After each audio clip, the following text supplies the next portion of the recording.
Kabla ya mwaka 2008, Robert Downey Jr., star maarufu katika filamu ya Iron Man na Avengers Saga, alikuwa ameanguka kabisa katika tasnia ya filamu nchini Marekani ijulikanayo kama Hollywood. Alikuwa amefungwa gerezani mara kadhaa kati ya mwaka 1996 hadi mwaka 2001 kwa matumizi ya dawa za kulevya kama vile cocaine, heroin na kadhalika. Alifukuzwa kwenye filamu nyingi na hata kwenye mfululizo wa TV, kwa mfano ile ya Ally McBeal, kwa sababu ya kurudia matatizo yale yale.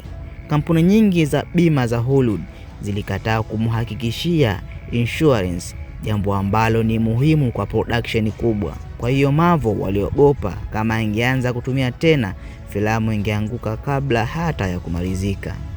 Kevin Feige, bosi wa Marvel Studios, alinukuliwa akisema, "He was a great actor, but there were serious concerns about reliability. One mistake could sink the whole movie." Wakati huo mwaka 2006 hadi mwaka 2007, Iron Man ilikuwa filamu ya kwanza kabisa kufadhiliwa na Marvel Studios wenyewe, bila studio kubwa kama Sony au Universal. Waliweka dhamana ya mali zao, yani characters, kama collateral kwa benki kupata fedha za kutengeneza filamu. Kwa hiyo kama Iron Man ingeanguka, Marvel Studios yote ingekufa. Ndio maana walitaka actor anayehakikisha usalama wa uwekezaji, si mtu mwenye historia tata. Jon Favreau, director, hakukubaliana kabisa na hofu hiyo. Aliona kwamba maisha ya Downey yalilingana moja kwa moja na safari ya Tony Stark, mhusika wa kwenye comics The Iron Man. Tony Stark alikuwa mwanasayansi tajiri mwenye kiburi na maisha ya starehe, lakini anabadilika baada ya kukaribia kufa.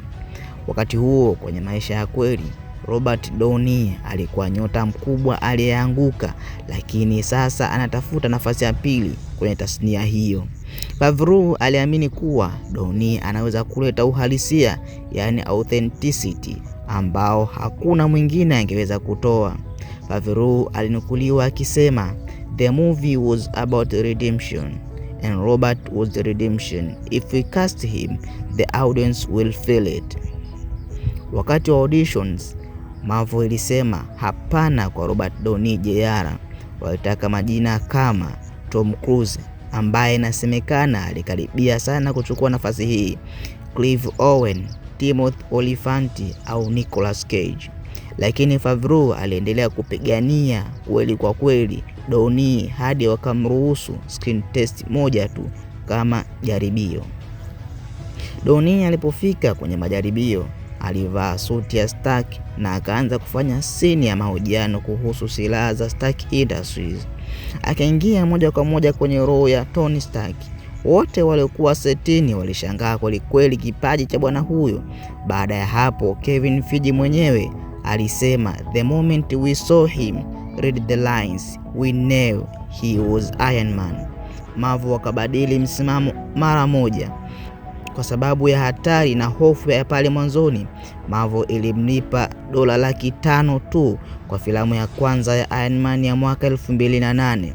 Lakini baada ya filamu kufanikiwa vibaya mno, Downey alipanda hadi kuanzia kulipwa $10 milioni kwa Iron Man 2, $50 milioni kwa The Avengers ya mwaka 2012, na hatimaye zaidi ya $75 milioni kwa Endgame, pamoja na bonus zingine.